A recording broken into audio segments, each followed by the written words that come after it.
अस्सलामुअलैकुम तमाम नाज़रीन, आप सभी का SK एजुविज़न क्लासेस में खैर मकदम है। आप सभी का इस चैनल पर तहे दिल से इस्तकबाल है। उम्मीद करता हूँ आप सभी बखैर आफ़ियत से होंगे और यही भी उम्मीद करता हूँ कि सभी खुश व खुर्रम ज़िंदगी गुजार रहे होंगे। आज हम आपके लिए 10वीं जमात के निसाब नवाए उर्दू से सबक नंबर 2 नया कानून आपकी खिदमत में लेकर हाजिर हुए हैं। ये सबक सआदत हसन मंटो ने लिखा है। ये एक अफ़साना है। अफ़साने के बारे में तमाम मालूमात मैं आपको पहले भी गुज़िश्ता सबक में बता चुका हूँ। अफ़साना किसे कहते हैं? अफ़साना उसे कहते हैं, उस मुख्तसर कहानी को कहते हैं जिसमें मौजूदा दौर की ज़िंदगानी की हकीकत की अक्कासी जो करता है उसे ही अफ़साना कहा जाता है। इस सबक में सआदत हसन मंटो ने हमारे मुल्क हिंदुस्तान की आज़ादी से पहले के जो हालात थे, जब हमारा मुल्क अंग्रेज़ों का ग़ुलाम था, उस वक्त हमारे मुल्क के हालात कैसे थे, उन सभी बातों की अक्कासी इस अफ़साने में की गई है। सआदत हसन मंटो बहुत मकबूल अफ़साना निगार हैं। मैं पहले भी गुज़िश्ता सबक में ये बता चुका हूँ कि अफ़साना निगारों में प्रेमचंद, कृष्ण चंद्र, अस्मत चुगताई वग़ैरह के मकबूल नाम हो चुके हैं। ये सभी वो लोग हैं जिन्होंने अफ़साना निगारी में बाकमाल शर्फ़ हासिल किया है। उन्हीं लोगों में सआदत हसन मंटो का नाम भी हम भूल नहीं सकते। बहुत ही मुख्तसर ज़िंदगी जीने के बाद सिर्फ़ 38 साल की ज़िंदगी आपने जी और 38 सालों की ही इस छोटी सी ज़िंदगी में आपने अपना नाम हमेशा हमेशा के लिए अमर कर दिया, हमेशा के लिए रोशन कर दिया। ज़्यादा वक्त ज़ाया ना करते हुए आइए हम शुरू करते हैं आज का सबक नया कानून। सबक की शुरुआत से पहले हम सआदत हसन मंटो के बारे में जानेंगे और उनका मुख्तसर तारुफ आपको बताएंगे। सआदत हसन मंटो 1912 ता 1955, यानी आपकी विलादत 1912 में हुई थी और 1955 में आपका इंतकाल हुआ था। मंटो ज़िला लुधियाना पंजाब में पैदा हुए। उनके ख़ानदान का ताल्लुक़ कश्मीर से था। मंटो की इब्तदाई तालीम अमृतसर में हुई। आला तालीम के लिए अलीगढ़ आए और दौरान तालीम मनक़ता करके मुलाज़मत कर ली। मंटो की विलादत कहाँ हुई थी? लुधियाना में, यानी पंजाब में आपका जन्म हुआ था। आपके ख़ानदान का ताल्लुक़ कश्मीर से था, यानी आपके आबा व अजदाद, आपके पूर्वज, आपकी अगली पीढ़ियाँ, आपके बाप दादा सभी कहाँ रहा करते थे? कश्मीर में रहा करते थे। मंटो की इब्तदाई तालीम, इब्तदाई का मतलब प्राथमिक शिक्षा, शुरुआती तालीम अमृतसर में हुई। अमृतसर पंजाब में वाक़ है। आला तालीम के लिए अलीगढ़ आ गए। आला तालीम यानी ऊंची तालीम हासिल करने के लिए, उच्च शिक्षा हासिल करने के लिए आप अलीगढ़ आ गए। उस दौरान तालीम में मनक़ता करके मुलाज़मत कर ली। मनक़ता कहते हैं छोड़ देने को और मुलाज़मत कहते हैं नौकरी करने को। तो उसके बाद आपने ऊंची तालीम छोड़कर क्या करना शुरू कर दिया? नौकरी करना शुरू कर दिया। मंटो इब्तदा में रूसी अदब से मुतासिर हुए और कई रूसी कहानियों का उर्दू में तर्जुमा भी किया। मंटो शुरू में किससे मुतासिर हुए? रूसी अदब से, यानी रूस, रशिया के अदब से, रशिया के साहित्य से आप बहुत मुतासिर हुए, प्रभावित हुए और उन्होंने उस प्रभावित होने की वजह से वहाँ के अदब को उर्दू में तर्जुमा किया। वहाँ की जो मखसूस या जो मशहूर तसानीफ़ हुआ करती थी उनका आपने उर्दू में तर्जुमा किया। तरक्की पसंद तहरीक के आगाज़ में वो उस तहरीक से मुतासिर हुए, लेकिन आगे चलकर वो उससे किनारा कश हो गए। यानी आप तरक्की पसंद तहरीक में भी शामिल रहे, लेकिन आगे चलकर आपने किनारा कश कर लिया। किनारा कश मतलब अलग हो जाना, हट जाना। आपने तरक्की पसंद तहरीक को छोड़ दिया। इब्तदा में अखबार मुसावात अमृतसर से वाबस्ता रहे, फिर हफ्ता रोज़ा मुसव्विर बम्बई में मुदीर की हैसियत से काम किया। इब्तदा यानी शुरुआत में एक अखबार निकलता था अमृतसर से, मुसावात का मतलब होता है बराबरी, भाईचारा से वाबस्ता रहे, यानी उसमें काम करते थे। और उसके बाद हफ्ता रोज़ यानी हफ्ते में निकलने वाला अखबार था मुसव्विर। ये कहाँ निकलता था? बम्बई में। तो उसमें मुदीर की एडिटर की हैसियत से आपने वहाँ पे काम किया।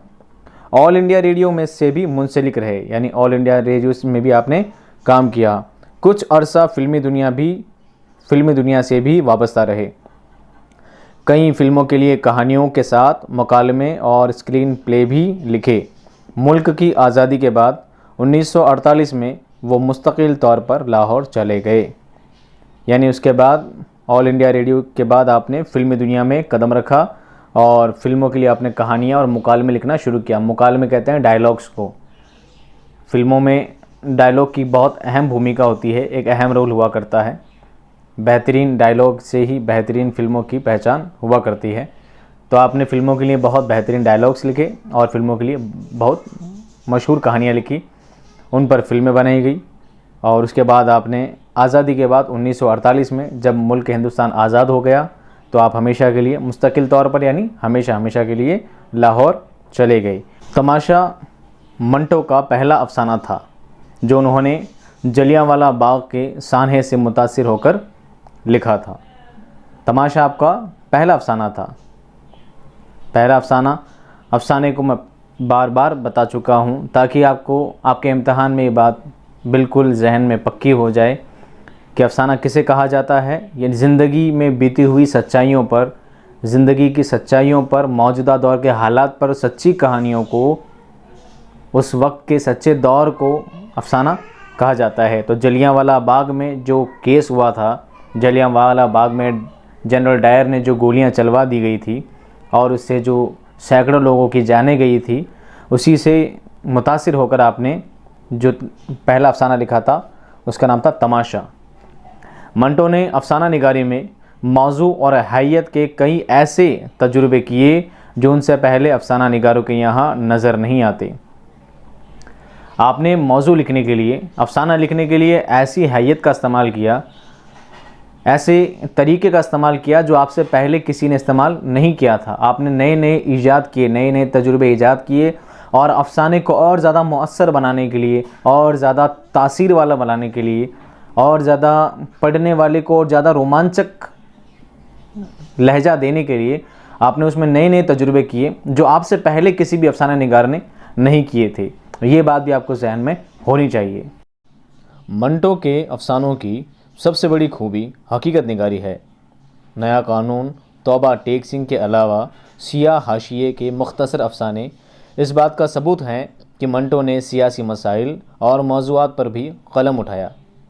मंटो के अफसानों की सबसे ख़ास बात क्या थी? हकीकत निगारी। यानी मंटो अपने अफसानों में वही बात पेश किया करते थे जो मौजूदा दौर में हुआ करती थी। उन बातों में कोई बनावटीपन नहीं हुआ करता था।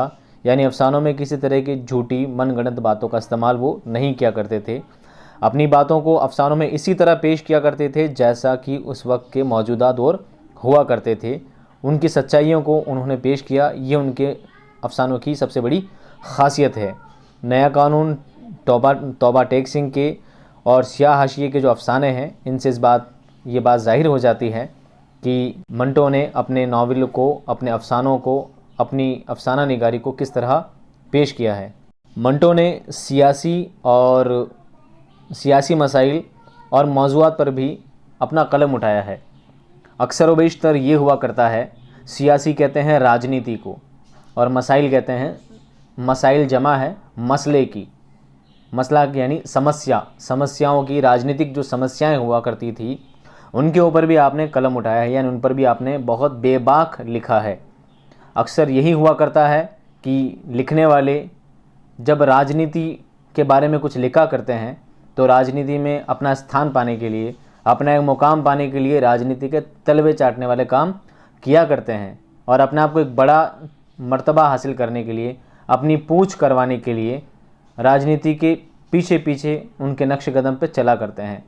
लेकिन मंटो ने उस चीज़ को खारिज किया और बेबाक तरीके से वो लिखा। सच को सच और झूठ को झूठ कहने की हिम्मत जो मंटो ने दिखाई वो हर एक मुसन्निफ़ नहीं कर पाता है। तो मंटो ने अपने अफसानों से ये बात भी जाहिर की कि उन्होंने सियासी मसाइलों पर भी कलम उठाया और बेबाक ढंग से लिखकर सही को सही और गलत को गलत बोलने की हिम्मत आपने दिखाई। अफसानों के अलावा मंटो ने ड्रामे, खाके, अदबी और फुकाहिया मज़ामीन तहरीर किए और एक नावल बिला उन्वान भी शाया हुआ। शाया हुआ मतलब छपा। आपने एक नावल भी लिखा जिसका नाम था बिला उन्वान, और उस ज़माने में आपने खाके भी लिखे, अदबी और फुकाहिया मज़ामीन भी लिखे। आपने कई तरह की तख्लीक में अपना हाथ आजमाया है। चुग़द, सियाह हाशिए, शिकारी औरतें, फंदने, सरकंडों के पीछे, यजीद, ठंडा गोश्त, सड़क के किनारे, धुआं, लज्जत संग, खाली बोतलें, खाली डिब्बे, नमरूद की खुदाई वगैरह उनके अफसानों के काबिल ज़िक्र मजमूए हैं। आपके अफसानों के मजमूए बहुत ज़्यादा मकबूल व मारूफ़ हुए हैं और आपने इस सन्फ़ को बामे उरूज पर पहुंचाने का बहुत बड़ा काम किया है। आपने जो अफसाने लिखे हैं उनके मजमूओं के नाम यहाँ पर बताए गए हैं कि उनके मजमूए जो सबसे ज़्यादा मशहूर और मकबूल हुए थे उनके नाम यहाँ पर बताए गए हैं। तो ये एक मुख्तसर तारुफ था सआदत हसन मंटो का। आज हम पढ़ेंगे सआदत हसन मंटो का लिखा हुआ सबक नया कानून। इस अफसाने को पढ़ेंगे हम अपने अगले वीडियो में। तब तक के लिए मैं आपसे चाहूँगा अलविदा। तब तक खुश रहिए, आबाद रहिए। खुदा हाफिज़।